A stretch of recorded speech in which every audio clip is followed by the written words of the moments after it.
Hello दोस्तों, नमस्कार। स्वागत है आपके अपने यूट्यूब चैनल स्टडी सॉल्यूशन में। देखिए, नई नियोजन नियमावली पे जल्द होगी नियुक्तियाँ। ये मंत्री आलमगीर आलम ने दी जानकारी विधानसभा में। तो देखिए, कल जोरदार बहस हुआ विधानसभा में दोस्तों। और आज देखिए, ये आज हेमंत सोरेन नियोजन नीति पर जवाब देंगे। देखिए, विधानसभा में विपक्ष के हंगामे के बीच आलमगीर मंत्री ने दी जानकारी, नई नियोजन से जल्द होगी नियुक्तियाँ। संसदीय कार्य मंत्री आलमगीर आलम ने गुरुवार को सदन को जानकारी देते हुए कहा कि नई नियोजन नीति से राज्य में जल्द ही नियुक्ति शुरू हो जाएगी। गुरुवार को विधायक लंबोदर महतो के ध्यानाकर्षण प्रस्ताव के जवाब में मंत्री ने उक्त बातें कही। मंत्री ने कहा कि 1932 आधारित नियोजन नीति को विधानसभा से पारित कराकर राज्यपाल के माध्यम से केंद्र को भेजा गया। इस पर क्या निर्णय होता है, इसका इंतजार हम नहीं कर सकते हैं। इसलिए सरकार ने कैबिनेट से नई नियुक्ति नियमावली पारित करा ली है। विभिन्न प्रतियोगिता परीक्षाओं के लिए अलग अलग नियमावली बनाई गई है। रिक्तियां मांगी जा रही है।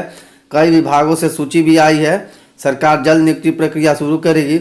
लंबोदर महतो ने यह जानना चाहा कि सदन में 11 नवंबर को जो नियोजन नीति पारित हुई थी उसका क्या हुआ, इसे अब तक क्यों नहीं लागू हुआ। सरकार का वक्तव्य युवाओं को भ्रमित करने वाला, ये बिल्कुल सही बात बोल रहे थे। आसू विधायक लंबोदर महतो ने ध्यान आकर्षण पर मंत्री ने दिया जवाब। लंबोदर ने जानना चाहा कि 1932 आधारित नियोजन नीति का क्या हुआ। तो देखिए दोस्तों, मुख्यमंत्री बजट सत्र में ही नियोजन नीति पर रखेंगे पक्ष। मुख्यमंत्री हेमंत सोरेन ने विधानसभा के चल रहे बजट सत्र में नई नियोजन नीति पर सरकार की ओर पक्ष रखेंगे। विधानसभा की कार्य मंत्रणा समिति की गुरुवार को बैठक में सर्वसम्मति से यह निर्णय हुआ। इसके साथ ही तय हुआ कि प्रमुख विपक्षी दल भाजपा के विधायक सदन में नियोजन नीति से संबंधित कोई पोस्टर या बैनर की तरह टी शर्ट पहनकर नहीं आएंगे। नई नियोजन नीति को लेकर पिछले 5 दिनों से विधानसभा में पक्ष व विपक्ष के बीच में गतिरोध कायम था। बुधवार को स्पीकर ने टी शर्ट पहनकर नहीं आने से संबंधित नियमन दिया। इसके बावजूद विपक्षी विधायक गुरुवार को भी टी शर्ट पहनकर पहुंचे। सदन में लगातार स्थिति बिगड़ते देखते हुए स्पीकर ने गुरुवार को भोजन अवकाश के समय विधानसभा की कार्य मंत्रणा समिति की बैठक बुलाई। देखिए, बीजेपी ने मुद्दा उठाया है छात्रों के लिए नई नियोजन नीति। और इसमें देखिए, ये विधानसभा के स्पीकर माननीय अध्यक्ष महोदय रविंद्रनाथ महतो ने कहा था कि मुख्यमंत्री को जवाब देने के लिए कोई बाध्य नहीं किया जा सकता है, क्योंकि उनका विशेषाधिकार है।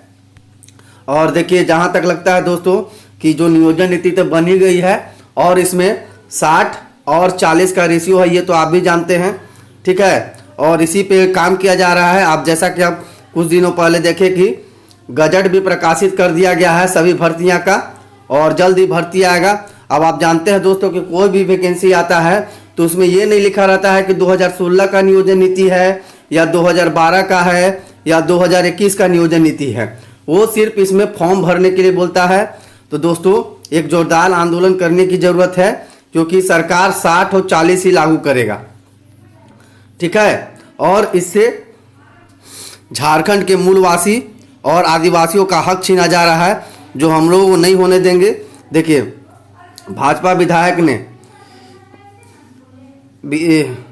स्पीकर के नियमन के बावजूद 60-40 नए चलते हुआ 1932 का क्या हुआ लिखित टी शर्ट सदन में पहुंचे। और देखिए, भाजपा तथा आसू विधायक बेल पर पहुंच गए और सरकार के खिलाफ नारेबाजी करने लगे। हंगामे के बीच स्पीकर ने प्रश्नकाल शुरू किया।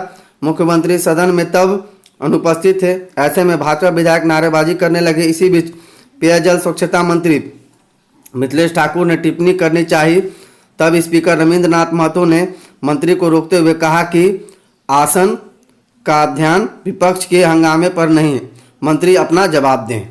तो आज दोस्तों, नियोजन नीति पे मुख्यमंत्री पक्ष रखेंगे। तो आज के लिए बस इतना ही।